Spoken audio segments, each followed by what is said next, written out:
آج جو واقعہ میں آپ کی خدمت میں پیش کرنے جا رہا ہوں وہ مجھے ایک بزرگ نے سنایا تھا، اور بقول ان کے یہ ایک حقیقی واقعہ ہے۔ ان بزرگ کی زبانی وہ واقعہ آپ کی خدمت میں پیش کرتا ہوں۔ پاکستان کے شہر کراچی میں ایک لڑکا رہتا تھا جس کا نام ندیم تھا۔ اس کے والد صاحب فوت ہو چکے تھے، لیکن اس کی والدہ ابھی حیات تھیں۔ ندیم کے والد صاحب کی وفات کے بعد اسے گھر کے حالات بہت خراب ہو گئے۔ ندیم کی عمر 28 سال تھی۔ اس کی والدہ اس کے لیے ایک اچھا سا رشتہ دیکھ رہی تھیں، لیکن اس کے مالی حالات دیکھ کر جو بھی ان کے گھر میں آتا وہ واپس چلا جاتا۔ ندیم کو کوئی مناسب رشتہ نہیں مل رہا تھا، بلکہ یوں کہنا بجا ہوگا کہ مناسب رشتے تو آتے تھے، لیکن ندیم کے مالی حالات کی وجہ سے کوئی بھی اس کے ساتھ شادی کرنے کے لیے رضامند نہیں ہوتا تھا۔ ندیم ایک پڑھا لکھا انسان تھا۔ اس کے والد صاحب کی وفات کو ابھی 1 سال ہی ہوا تھا، اور ان کے اس دنیا سے جانے کا صدمہ ابھی تک ساری فیملی کو تھا۔ ساری فیملی بہت پریشان تھی، اور ابھی تک اس حقیقت کو تسلیم ہی نہیں کر پا رہی تھی کہ ندیم کے والد صاحب اس جہان فانی سے چلے گئے ہیں۔ ندیم ہر وقت سوچتا رہتا۔ ندیم اکثر اپنے والد صاحب کی قبر پر چلا جاتا اور وہاں پر جا کر قرآن پاک کی تلاوت کرتا اور اپنے والد صاحب کو اصالہ ثواب کرتا۔ اس کا دل دکھ سے بھرا ہوا تھا۔ اس کی والدہ بھی ضعیف تھیں، جن کا ندیم کو دھیان بھی رکھنا پڑتا تھا۔ ندیم ایک چھوٹی سی ملازمت تو کرتا تھا، لیکن اس کی تنخواہ سے بمشکل ہی گزارا ہو پاتا تھا۔ ندیم اکثر اپنے دوستوں سے گھر کا خرچ چلانے کے لیے ادھار بھی لیتا تھا اور واپس بھی دے دیتا تھا، لیکن اب بھی کچھ پیسے اپنے دوستوں سے ادھار لیے ہوئے اس نے ان کو واپس کرنے تھے۔ اس کے دوست اچھے تھے اور اس کا احساس کر کے اس سے پیسے واپس نہیں مانگتے تھے اور کہتے تھے جب ہوں گے واپس کر دینا۔ ندیم ایک خوددار انسان تھا، اور اس کو اس لیے بہت فکر رہتی تھی کہ اس نے اپنے دوستوں کو پیسے واپس کرنے ہیں۔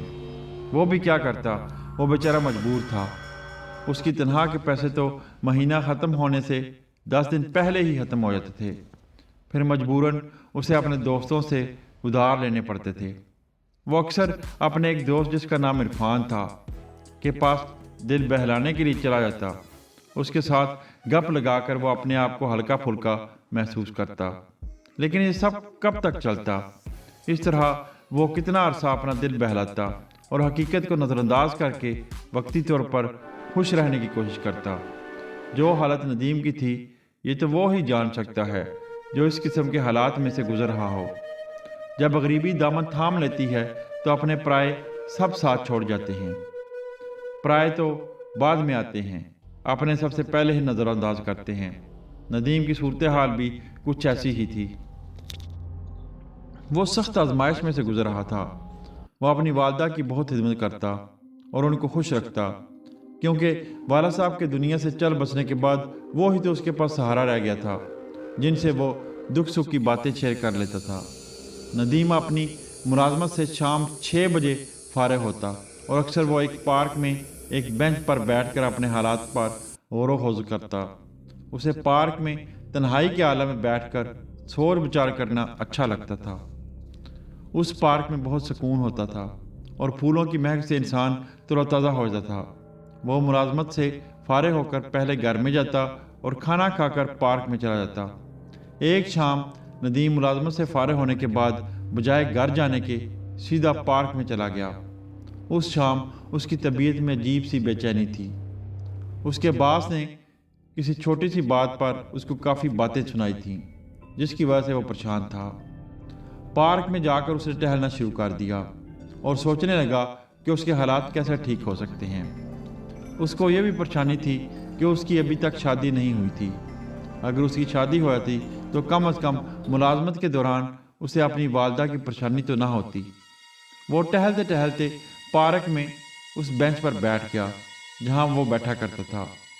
وہ سوچ رہا تھا کہ اس کی زندگی میں پریشانیاں ہی پریشانیاں تو ہیں جو ختم ہونے کا نام ہی نہیں لے رہی ہیں۔ وہ کسی اچھی ملازمت کی بھی تلاش میں تھا جہاں اس کو تنخواہ اچھی ملے اور اس کی گزر اوقات اچھی ہو جائے۔ وہ سر نیچے جھکائے کچھ سوچ رہا تھا، اور جیسے ہی اس نے سر اوپر اٹھایا تو اس کی نظر پارک میں ایک دوسرے بینچ پر بیٹھی لڑکی پر پڑی۔ وہ لڑکی بے حد خوبصورت تھی